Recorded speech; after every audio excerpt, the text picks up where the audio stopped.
Good afternoon, everyone. This is Loredana again from the European Disability Forum.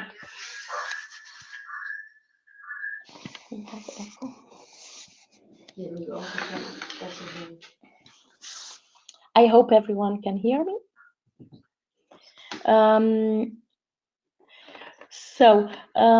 This is a webinar about the DiscoverEU program of the European Commission. And we thank you very much for all those who have joined the webinar.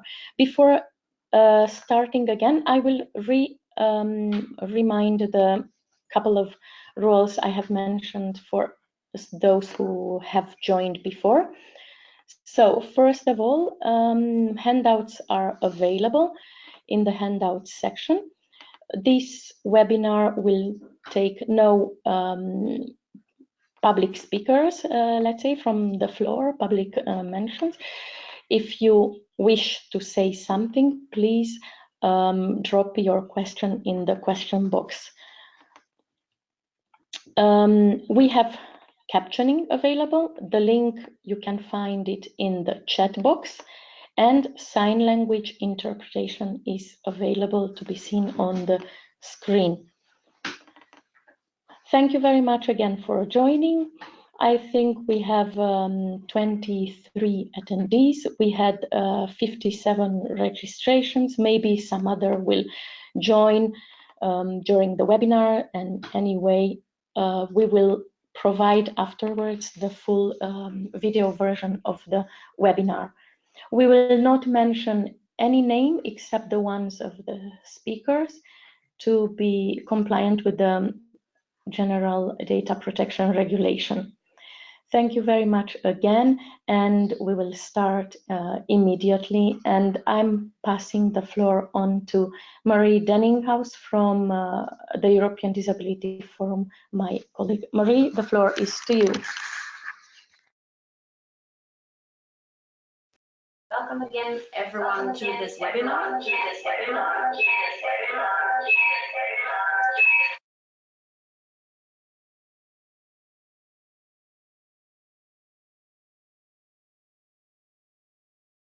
So if I move here. So we just had a little bit of echo. I hope this is resolved now. The audio is okay, so I continue. So my name is Marie, as Loredana said. I work here at EDF as a policy coordinator, and I work mainly on all subjects related to freedom of movement, which includes also transport accessibility, in which DiscoverEU fits in the wider sense. I will just give a short overview of EDF's activities in general on these topics before the other speakers will go into more details about the DiscoverEU program. So freedom of movement is one of the basic rights that EU citizens have under the EU treaties. And it means that you can travel and live and work in another member state without having to fulfill any other conditions. Obviously, persons with disabilities still find a lot of obstacles in executing these rights, and a lot of them are of practical nature, so accessibility is one of them. The DiscoverEU program is also part of our more general work on transport accessibility and rail accessibility, and this is closely related, for example, to our work on passengers' rights. You may have heard about our campaign to improve the passengers' rights in terms of pre-notification for assistance at railway stations. Last year, we worked a lot on this, and we all asked for a turn up and go, so that you do not have to pre-notify anymore 2 days in advance if you need assistance at a station. We also work more practically on the accessibility of the railway stations and the trains. This is part of standardization work, but there's also an EU law on this. This goes a little bit beyond our topic today, but this was a little bit to give you some context. And we got involved in the work on DiscoverEU while the Commission was reaching out, actually, and asking for feedback after they organized the program. So we are very happy, actually, that we got this opportunity And later, Mathieu from the Commission will also explain on how the program has evolved to actually be more inclusive for young persons with disabilities. That was a very short overview. I will hand back to Loredana to lead you through the rest of the webinar. Thank you.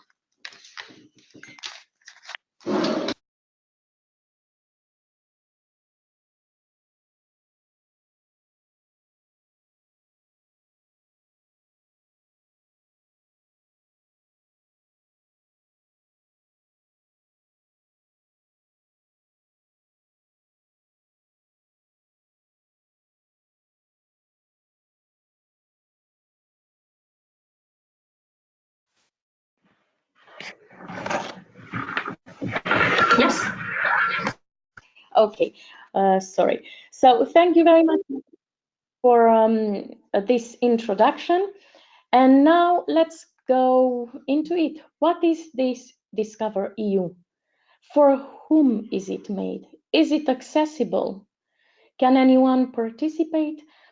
We will hear from Mathieu Orphanides, Program Manager from the European Commission from DG EAC, the Education and Audiovisual Culture.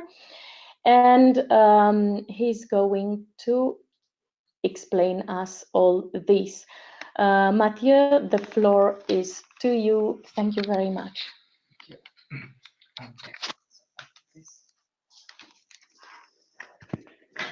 Okay, so hello everyone. I hope you can hear me. So my name is Mathieu Orphanides. As Loredana said, I'm working at the European Commission, actually in the unit that is dealing with youth.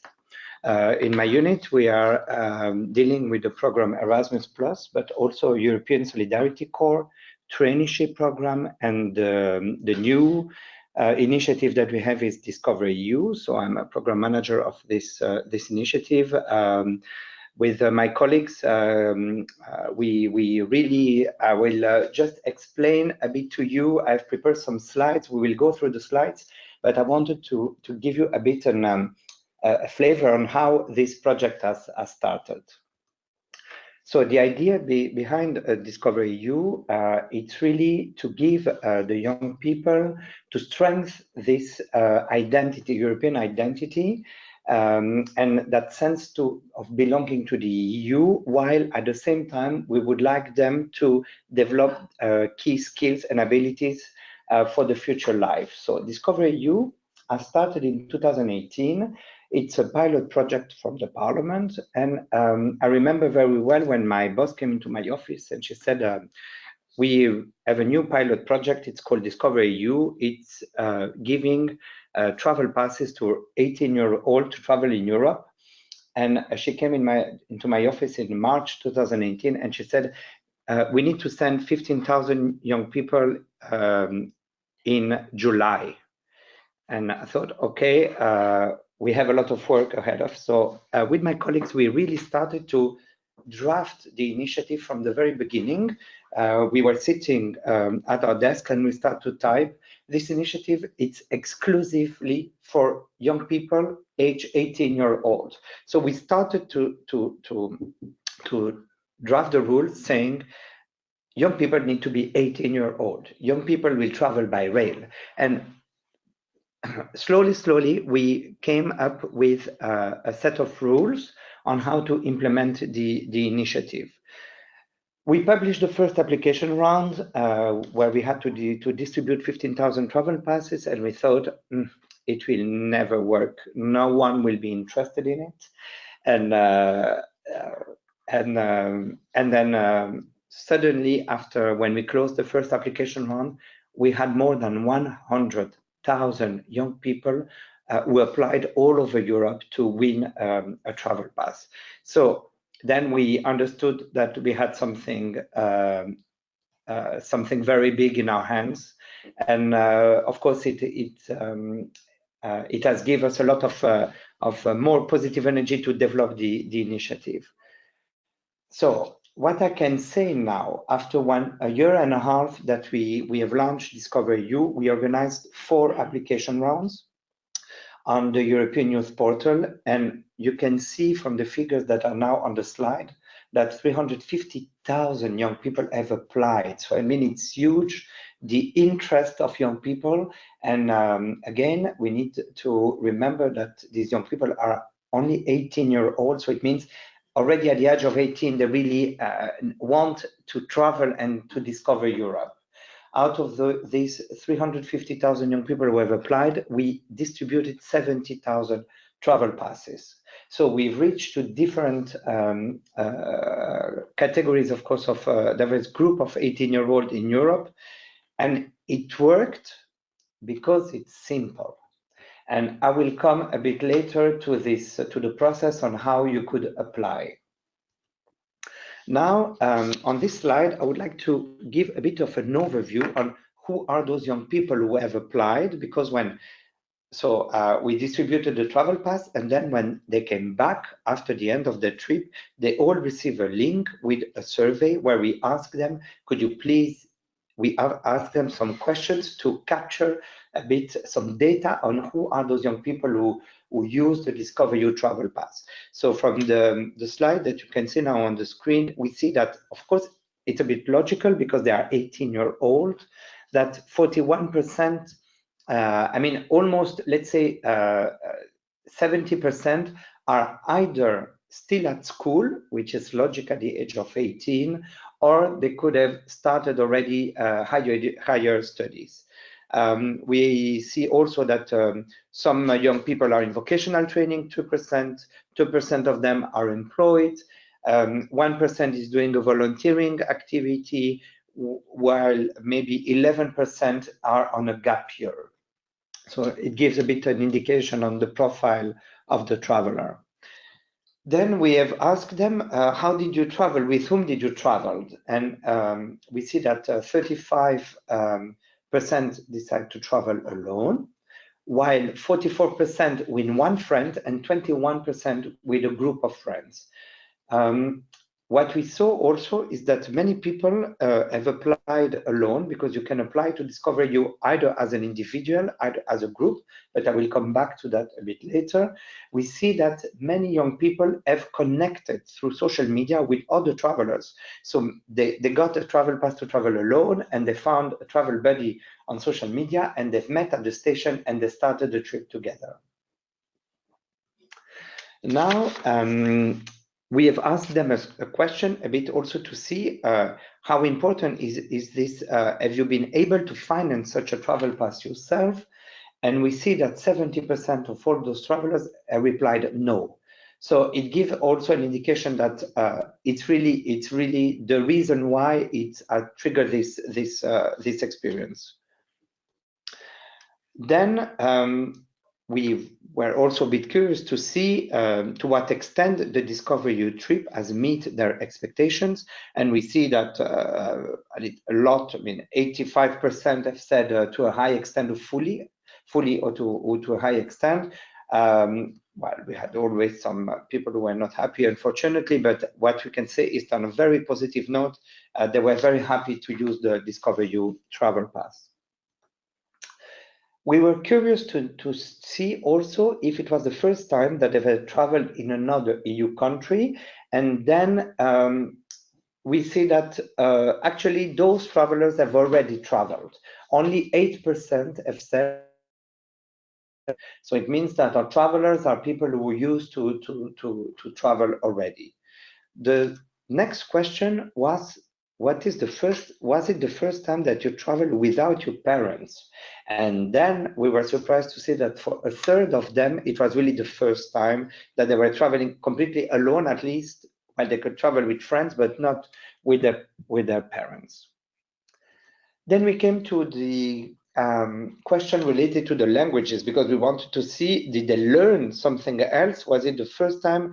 So we see that 64% said that they had to speak another language. They improved the level of foreign languages, while 31% said, yes, I speak another language, but I did not improve, and 5% replied no.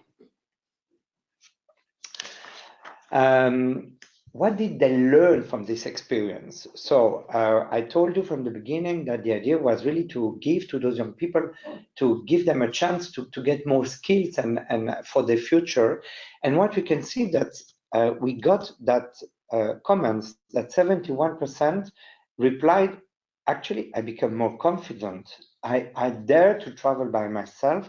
I dare to face unexpected situation. I became more independent. I improved my language skills. I learned something new about the culture, the EU culture, etc. So we see that really they came back with a feeling of learning something. This brings us back to the question: did you learn? Did you meet other DiscoverEU travelers? 37% of them have connected with other travelers through usually social media, the Facebook group or the Instagram.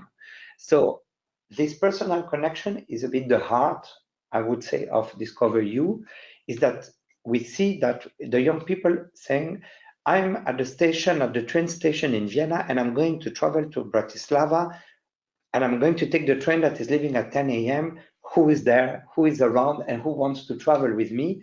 And they start to connect together. Say, I'm also in Vienna. I'll join you at the station. Let's have a coffee together and let's travel. So this personal connection, we saw it from the Facebook group, is something really important. And then they start to learn from each other during the trip. Every year, from the beginning, we had a theme for DiscoverEU. In 2020, we decided that the theme will be Sustainable Green Europe, because DiscoverEU is by default an initiative where young people travel by rail, so it's much more sustainable, and we will encourage them to behave on a more eco-friendly way and use the train and visit sustainable projects. Also, this year in 2020, Lisbon has been chosen as Green Capital, and we will encourage them. We'll organize a meetup for young people in Lisbon, where we will have a whole program for them. So, I mean, we have a lot of ideas on how we can really meet that theme of Sustainable Green Europe. To go through the rules now, who is eligible to participate to DiscoverEU? Only 18-year-olds. So young people need to be 18-year-old. It's an initiative exclusively dedicated for this age. So it's not possible if you're 17 or 19 to participate. The need for the moment during this pilot phase to have the nationality of one of the member states of the EU, because it's a pilot project and we will concentrate only on EU 28. They need to have a passport or an ID valid at the moment when they apply, because we are going to check the eligibility. We are going to check the nationality and the date of birth. So this is really a must. Without that, they cannot apply to DiscoverEU.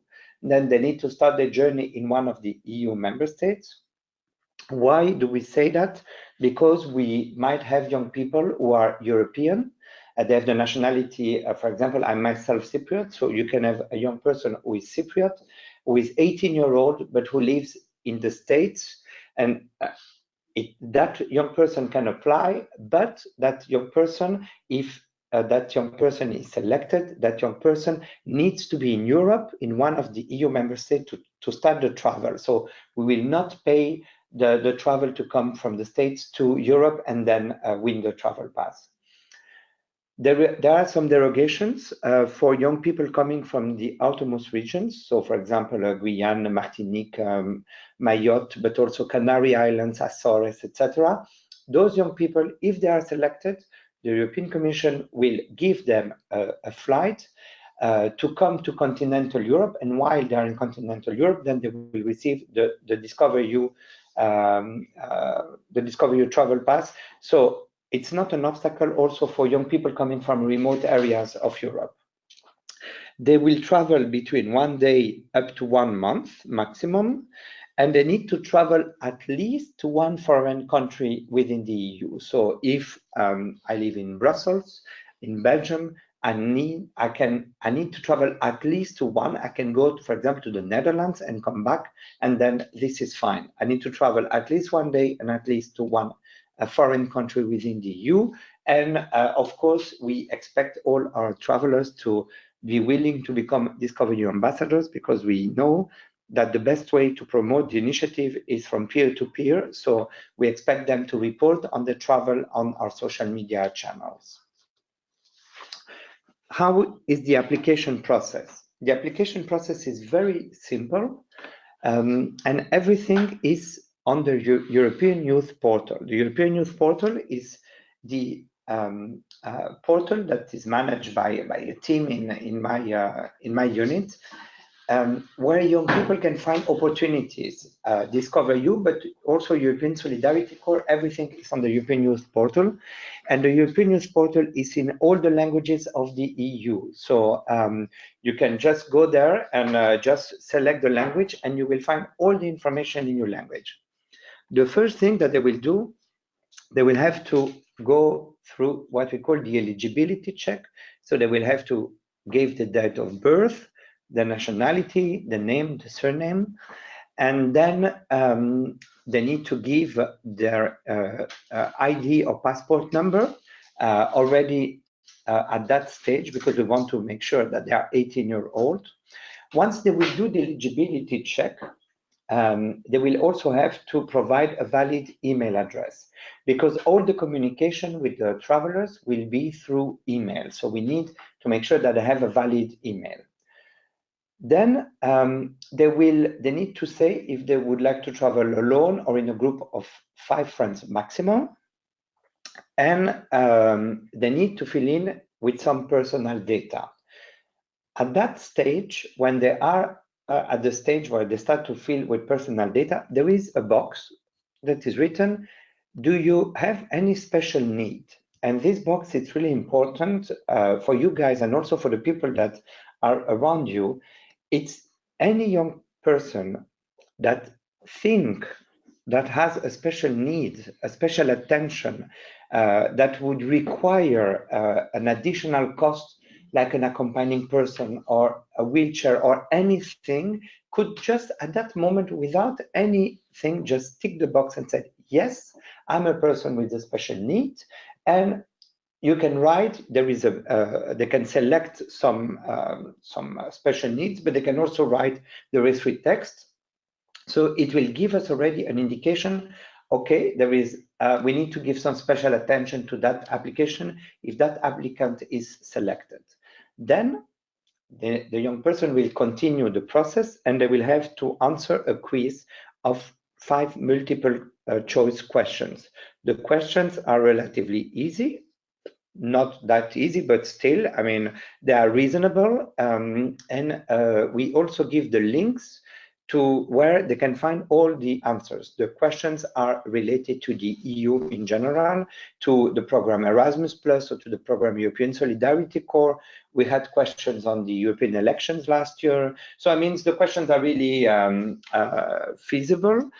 And they need also to answer a tiebreaker question, a subsidiary question. And that subsidiary question, they need to guess a number that no one knows, a number that will be known only at the end of the application process. For example, one of the previous questions was, how many young people will apply during the 2 weeks of the application round? Because it's an answer that nobody knows, so they had to guess a number. And then when we will close the application round, we will rank all the applicants per nationality, first according to the 5, if they've answered correctly to the 5 multiple choice questions, and then we will rank them according to that number that they had to guess, how close they are to the real number. And this will give us a ranking per nationalities. Then, to finish the application process, they will have to give some additional information on their travel plans. They will need to tell us, okay, I would like to travel more during the month of July, August, September. This is really for organizational purpose. So at least we know a bit to manage also the team and see when do we need to have resources to deal with the number of requests. And at the end, they will submit their application and they will receive an email. Without a confirmation email, the application is not submitted. So they really need to get that confirmation email, and then the application will be registered in the European Youth Portal.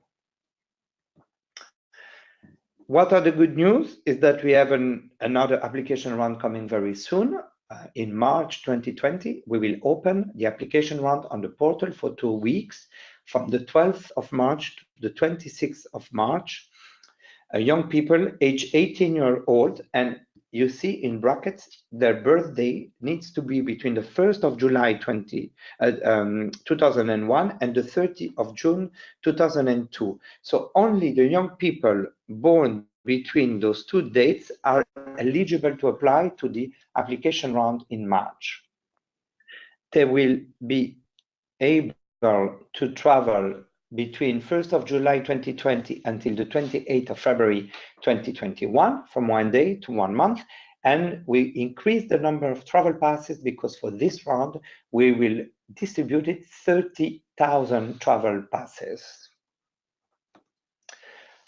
What do we offer to those young people? I know there is a lot of text there, but why is it interesting for you to see this is that young people will have the chance to choose if they are selected between 2 options. Either they will choose what we call the flexible travel option, and in that case, we will give them an interrail pass where they will be able to travel for a month, up to 7 days during a month, and discover Europe. Either they can choose what we call the fixed travel option, and this is an a la carte trip. It means that our contractor will book for them up to maximum 2 foreign countries. So and it could be also for a weekend or for a week. So there is no need to travel for a month. Again, here with this slide, I just wanted to tell you that it's not only Interrail. There is also an option that really we might have young people who said, I live in Brussels and I just want to go for 1 day to Amsterdam, and then we book the trip from Brussels to Amsterdam and Amsterdam to Brussels. This is the fixed travel option. In that case, there is no need to give an Interrail pass to that young person. Transportation means, by basic rule, they travel always by rail. Of course, you will understand that young people coming from islands like Cyprus, Malta, and Ireland, those young people get a top-up, an extra travel flight ticket to come to continental Europe. And while they are in continental Europe, then they will get the Interrail pass or the fixed, depend what they choose, okay? I told you for the outermost regions, Guadeloupe, French Guiana, Martinique, Réunion, Mayotte, Saint-Martin, Madeira, Azores, and Canary Islands. So they will get, of course, we bring them to continental Europe, so they will get an extra flight to continental Europe, and then they will receive the DiscoverEU travel pass to travel for a month by rail. The same applies for regions, and I'm thinking of young people who are living in the remote areas of Finland, etc. We always buy them a travel ticket to come to Helsinki, for example, and from Helsinki they get the DiscoverEU travel pass. So again, we are really open and flexible. So if someone is selected and think that deserves, I mean, we will put all our efforts to make his trip the best. Now, if we look a bit at young people with accessibility needs, because you might be more concerned about this. So you can see here 3 different graphs. Round 1 is when we launched DiscoverEU in May 2018. Round 2, it's in November 2018. Round 3, it's in May 2019. So the first round, we distributed 15,000 travel passes. And out of those 15,000 travel passes that were selected, we had 30 young people who have declared that they had an accessibility need. out of these 30 young people who have declared an accessibility need, we see that only 5 of them have really requested something. So some young people have declared the need, but at the end they didn't needed anything specific. But the 5 ones that have declared, most of the case, what we can see from the different rounds, even though you see that the numbers grow a bit. So in the first one, we had 30 people. In the second round, we had 101 participants who declared that they had an accessibility need. And in the third one, 110. Most of the cases, they were asking us for an accompanying person. So we agreed to give them an extra travel pass for a friend or for a parent or for a brother. So again, we were really open. It was a case-by-case analysis. So every time the young person declared the need that they had, and then they declare what they really needed. And based on that, we discussed with the contractor, and either we were granted them an extra pass for someone, either we had some additional cost. Most of the case, the most common one is this insulin fridge, where some young people said, I need to keep my insulin cold. So we were providing them a small insulin fridge. The same, we will probably, I'm looking at Loredana, are we going to see anything related to Javier? Yes. Yes. So you will see a little bit later a testimonial from Javier. Just briefly, Javier applied at the first application round. He was the one that you can see here on the pink, the one person who had a special need. So I remember very well when he contacted his father contacted the European Commission and asked for some assistance.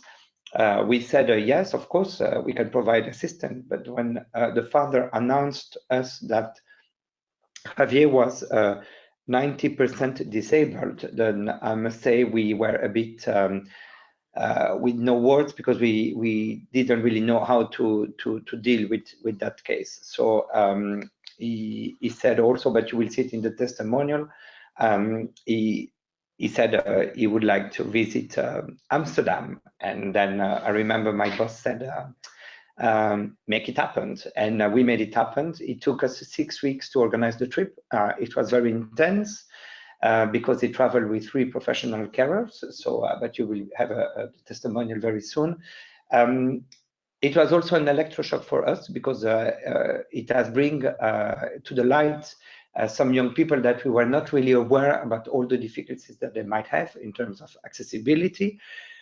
So we learned a lot from Javier, and I mean, I'm curious also to see his testimonial a bit later. But yes, what I want to say is that if we manage to give a chance to an 18-year-old, 97% disabled, I mean, it's good. Hopefully, we can make it happen for more young people.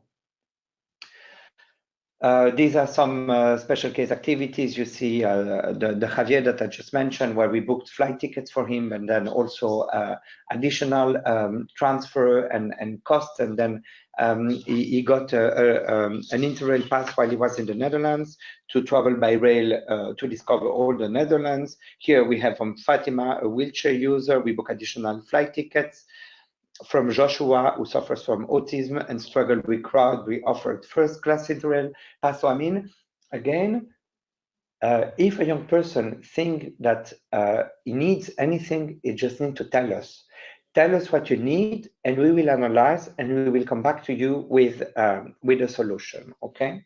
So we also have some opportunities for our travelers. Again, you have this on the. You have the presentation, so you can take the time to go. But we have a partnership already with 5 organizations that could offer. If you go, for example, to Prague, you can contact that organization. So we start slowly also to create opportunities for young people with special needs in terms of disability, like in Germany, Hungary, Italy, and Poland. So I mean, we are from our side also trying to be more aware about that reality. Just for information, this slide shows a bit the type of disabilities that young people have faced and what they declared when they applied. So you see 3 colors. So the blue one is the last round, yellow one is round 2, and the pink one is the first round. And we see that okay, we have a lot of cases of diabetes. I mean, voilà, it's there. So it doesn't mean that those young people needed an extra help. But okay, they declare. Some of them have requested additional ticket or help. So we took into account, as I said, case by case. Voila. I just wanted to give you a brief overview on what was this initiative about DiscoverEU. What is also interesting for you to know is that it's a 3-year pilot project. So it started in 2018, 2019, and it will be finished in 2020. After 2020, DiscoverEU will be integrated under the new Erasmus program, because we would like to have it as a dedicated mobility under Erasmus. So in 2021, the Commission will create a new program called Erasmus that will be much broader than what it is now. It will give mobility to young people from the age of 13 to 30. And among this mobility, there will be a dedicated part which will be called DiscoverEU and only for 18-year-old. So, of course, DiscoverEU will take benefit of the name, also the brand of Erasmus. Voilà, I hope it was clear. I'm now ready to answer all your questions and anything that you would like to know, anything that you would like to suggest to improve, anything that you would like to comment. I mean, feel free to say anything. Thank you. Thank you very, very much, Mathieu, for the presentation and interesting facts we heard. Now we are going quickly to pass to our next speaker. This is Javier. Unfortunately, he was not able to join us. He sent us a video where you can see Javier, his father, who helped him very much, and one of his carers who assisted him during his travel. Unfortunately, the sound does not work now, so Marie is going to reading the subtitles, but the film has subtitles and international sign language. We promise to provide you in the video afterwards, the total video of the webinar, a proper version. Thank you very much for your understanding for this technical problem. Thank you, Marie.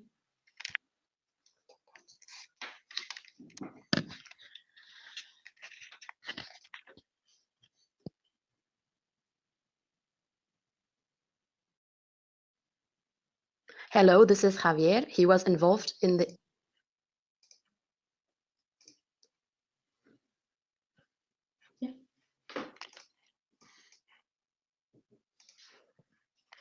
Hello, this is Javier. He was involved in the Interrail program.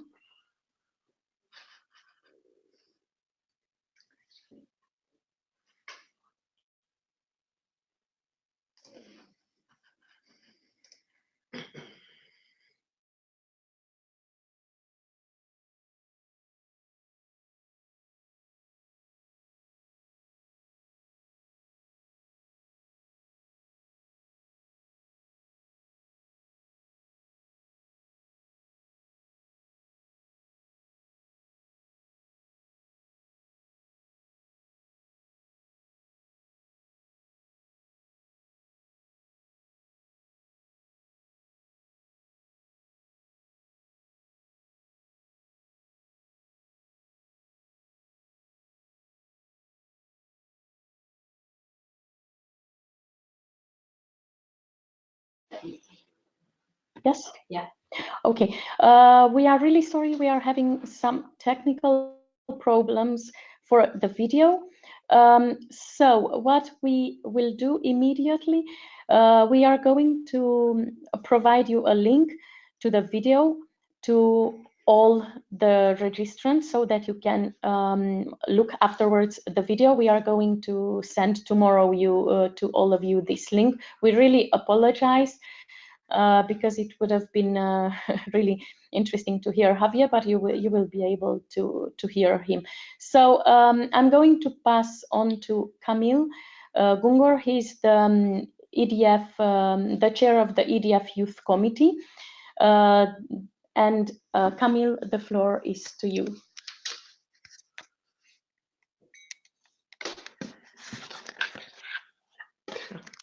Okay, thank you very much. Can you hear me now? Okay, perfect. So, hello everyone. I will try to be and do not take much time, so we can give also some time for questions and interaction with each other, which I think is also interesting for such kind of webinars. So I want to start saying that I'm very happy to be here and to participate in this webinar, which is also a good proof of what. I'm given a sign that I have to do it in 5 minutes. I think I can do that. No problem. So this webinar is a very good proof of the cooperation we started about 2.5 years ago between the European Commission and the European Disability Forum, the EDF from now, on the DiscoverEU program. We were invited then, and then we have a very good contact, and we advise them, and they explain us, and yeah, it's a very good partnership, and I think we already see some improvements, and I will explain a bit later. We already heard what it is all about. Mattia did a great job, and I honestly believe that it's a fantastic initiative by the European Union, not only because the 18-year-old youngsters have the opportunity to travel the continent by train, which in my opinion is a fantastic way to travel, because you can be, you don't worry about anything, you just enjoy the view, you can time to think, and maybe to see other people act, and it's much more interesting than the boring plane. But also because it helps them to develop the understanding of what it means to be European. And nowadays, I think it's something we need to develop. And what the values of being a European are. For example, solidarity, freedom, equality, and many other, democracy and many other values, they can learn them firsthand by traveling here and there across the continent. They see different people, cultures, traditions, beliefs. They create memories, and travel can be a life-changing opportunity. For me, it was. The fact that I'm here today, it started from a trip some years ago. So hopefully for these youngsters, it will be the same. This trip will change their life, and this also teaches them about the beauty of diversity, of equal rights, and many more. For all these reasons, and one additional that I will mention in a minute, it is important that disabled youngsters are involved in the DiscoverEU. We are here, part of the society, we live here, we want to enjoy what our non-disabled people peers enjoy, and we have the right to enjoy it. By including everyone, you also tackle prejudice, you ensure that no matter of your appearance, your beliefs, your abilities, you are a person like everyone else, and you have the same rights. The additional reason I mentioned it earlier is that by making DiscoverEU inclusive for everyone, inevitably will bring improvements to the accessibility of the railway, which is a big problem nowadays, and with EDF we work a lot of that. We have the campaign Show Up and Go and many other works on the issue, and this program helps the improvement on every level, because the disabled people show up, they need to travel, so the systems can to adapt to them. Otherwise, there's a problem. And because the program is organized by the European Commission, they have the opportunity to see firsthand what's wrong with the different countries and in the railway systems. So the one is like a domino, and hopefully year by year it will also improve. Only if we are here visible, claiming our rights to use the trains on equal basis with others, the situation will improve. And believe me, there is a lot to be done on that. Javier example is also one of these. We don't have the opportunity now to hear him because of the technical problems. But his example was also, as Matthias said, eye-opening, because even though he managed to do the trip, and it shows that it is possible, and of course it is also challenging. So if he was not present, we would, and if he couldn't apply, we would have no idea, and the Commission would have no idea about the needs and the obstacles we face. So I encourage everyone to apply, and to encourage your friends and your peers to apply and to experience the program. It is inclusive, but there are still things to do. And I believe that if no one sees us, no one remembers we exist. So we need to be visible. Our collaboration with the Commission is going to this direction, and there have been already a few things we achieved. Mattia mentioned a few of them. We made a list also for a disabled traveler when using the railway, what he or she needs to know, and some other tips like that. It is on the website of the program. We raised awareness of what we need. The European Commission heard us and reacted. They provided a lot of different measures wherever needed to different people. Mattia mentioned, for example, the fridge or the first class for a person with autism, and the personal assistant and all these things. And we always, in every time we meet, we discuss about other options and how we can do. And I can tell you that the European Commission is really willing to help and to improve the program. In the first 3 rounds, we have very significant improvements, which is, I think, a result of our work also with the Commission from both sides. And we hope that for the next round of the program, it will be continue in that direction, and will make it more accessible and more inclusive, as well as the system around it. Because the DiscoverEU program is already on a quite good level and quite inclusive. I really believe it.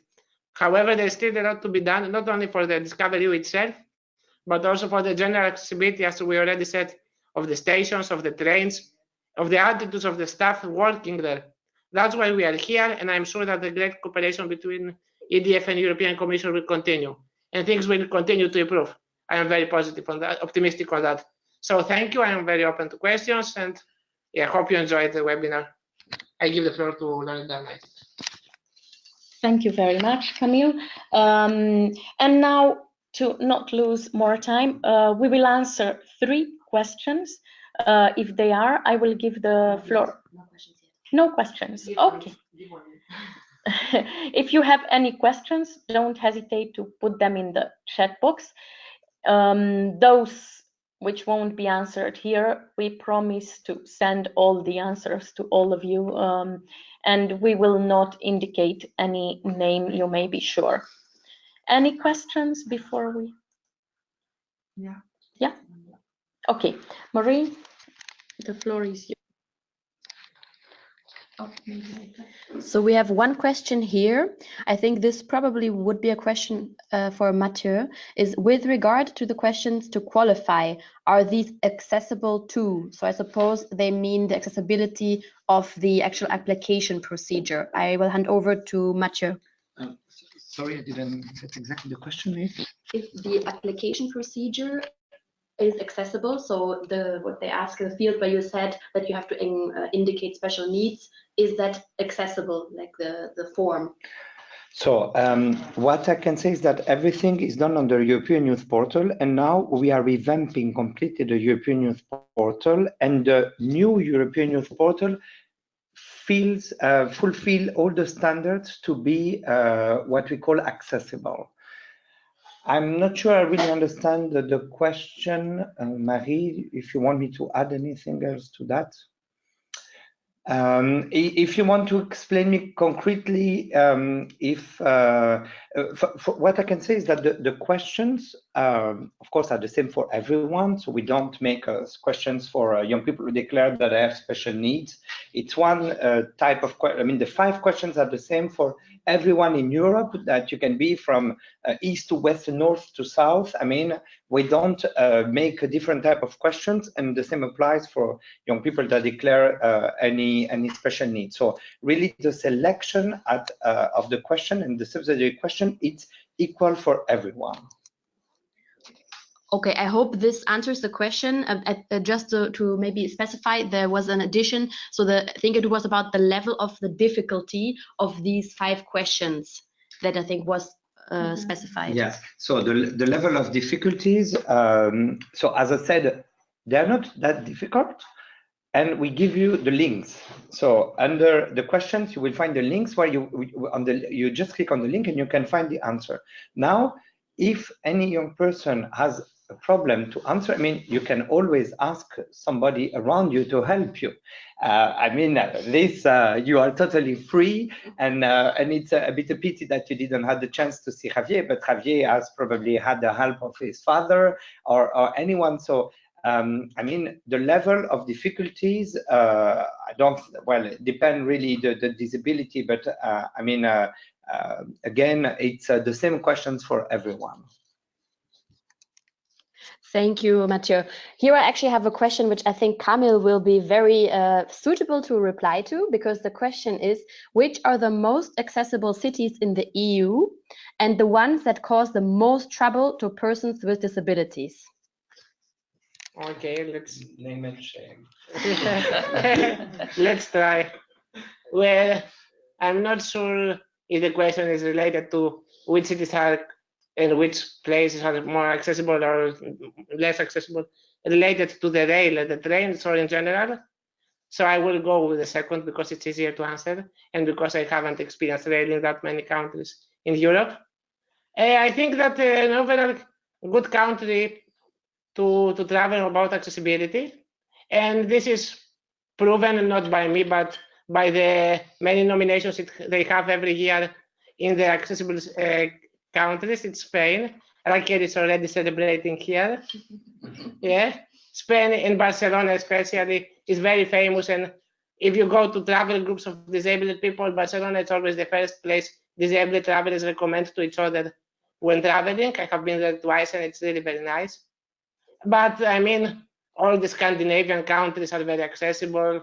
Germany, Netherlands are very, Austria are on very good level. Poland is doing recently very good job on accessibility. They need a little bit more on the mentality, but on the accessibility they do quite good.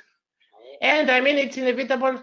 Sooner or later, every country will move forward because that's the way the societies are moving, and we see it already. Even now with countries which are not that accessible, we see that they are more accessible than they were 20 years ago, and they will be for sure more accessible from 20 years from now. So I'm very optimistic about accessibility in Europe.